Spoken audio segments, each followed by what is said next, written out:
போன சட்டமன்ற உறுப்பினர் மா சுப்பிரமணியன் வந்து தடுத்து நிறுத்தினார். என்னத்தை தடுத்து நிறுத்தினா, இனிமேல் சாதி அடிப்படையில் கொடுக்க முடியாது, எல்லாருக்குமே பொதுவாக கொடுக்கணும். அதை ஒரு தடுத்து நிறுத்ததை இப்போ உடச்சி, இல்லை அவங்களுக்கு சாதி அடிப்படையில் தான் கொடுக்கணும்னு சொல்லி 1 ஹவர் குழுக்களை ஸ்டாப் பண்ணிவிட்டு, நாங்கள் எல்லாம் பிரச்சனை பண்ண போகிறோம் தெரிஞ்சதுக்கப்புறம் ஈயால் ஒன்றும் பண்ண முடியல, குழுக்கள் ஸ்டார்ட் பண்ணது. ஆனால் அந்த குழுக்கள் எப்படி இருந்ததுன்னா, அந்த ஏ பிளாக்ல அந்த சாதி அடிப்படையில் கேட்ட வீடை மட்டும் அந்த நம்பர் எதுவுமே குழுக்கள் குடத்தில் போடலை. அந்த நம்பர் ஒரு நம்பர் கூட வரலை. அவங்க நம்பர் எல்லா இடத்தையும் எடுத்துட்டு மீதம் உள்ளதை மட்டும் தான் போட்டு குழுக்கள் வச்சதால இப்போ எல்லாருக்கும் இந்த சி பிளாக் ஃபுல்லானது காரணம் அந்த 36 வீடை ஓல்டு போட்டதால தான். சார், கொஞ்ச நேரத்துக்கு முன்னாடி சன் நியூஸ்க்கு ஒரு பேட்டி ஒன்று கொடுத்துருந்தேன். அது என்ன பேட்டினா, ஒரு நம்ம குடியிருப்பு சம்மந்தமான ஒரு பேட்டி. என்னென்னா, சாதியின் அடிப்படையில் அரசாங்கத்தினுடைய குடியிருப்பை ஒதுக்குறாங்கன்னு சொல்லிட்டு நான் ஒரு பேட்டி கொடுத்தேன். அந்த பேட்டி என்னென்னா, அதில் வந்து தாவேக்கா சார்ந்தவங்க எல்லாருமே அதில் இன்வால்வ்டு. என்னென்னா, தாவேக்கா எம்எல்ஏடைய உதவியோட சாதியின் அடிப்படையில் வீடு ஒதுக்கிட்டாங்க. அதை நாங்கள் கண்டுபிடிச்சிட்டோம். அதை கண்டுபிடிச்சி தான் நான் கம்ப்ளைண்ட் கொடுக்க வந்தேன். காலையிலேருந்து கம்ப்ளைண்ட் கொடுக்க முடியல என்னால்.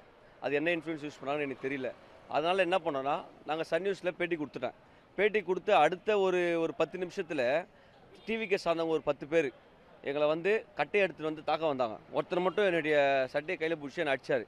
மீதி எல்லாருமே நாங்கள் ஓடி வந்துட்டோம். ஓடி வந்துட்டு ஹாஸ்பிட்டலில் போய்ட்டு ஏர் ரிப்போர்ட் வாங்கிட்டு அதுக்கப்புறம் நாங்கள் ஸ்டேஷனில் கம்ப்ளைண்ட் கொடுத்துட்டோம் சார். அவங்க வந்து பேட்டி கொடுத்தவங்க யாரையும் வந்து சும்மா இதோட உயிரோட விட மாட்டேன்னு சொல்லிட்டு கொலை மிரட்டல் விடுறாங்க. நீங்கள் எப்படி கொடுத்துட்டீங்க இருக்கிறீங்கன்னு பார்க்கலாம் அப்படின்ட்டு அங்கேயே வந்து ரொம்ப ஓப்பனாக இது பண்ணுறாங்க எல்லாரையுமே. ஆமாம், இந்த அரசு இதுக்கு நடவடிக்கை எடுக்குமா எடுக்காதன்றதுல தான் இந்த அரசோட லட்சணம் இருக்கும். இந்த அரசு அதில் தான் அதோட லட்சணத்தை வெளிப்படுத்தும்.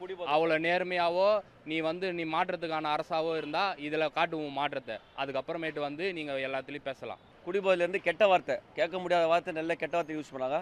இதோட நீங்கள் பேட்டி கொடுத்துட்டீங்க, இதோட நீங்கள் உயிரோடு இருக்க மாட்டேன்னு சொல்லிட்டு கொலை மிரட்டல்.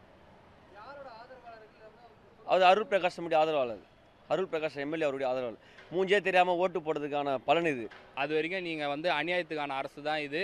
இவ்வளோ ஒரு அநியாயமாகவும் அக்கிரமாகவும் இந்த அரசு நடக்குதுன்றது நம்மளுக்கு ரொம்ப கேவலமாக இருக்குது.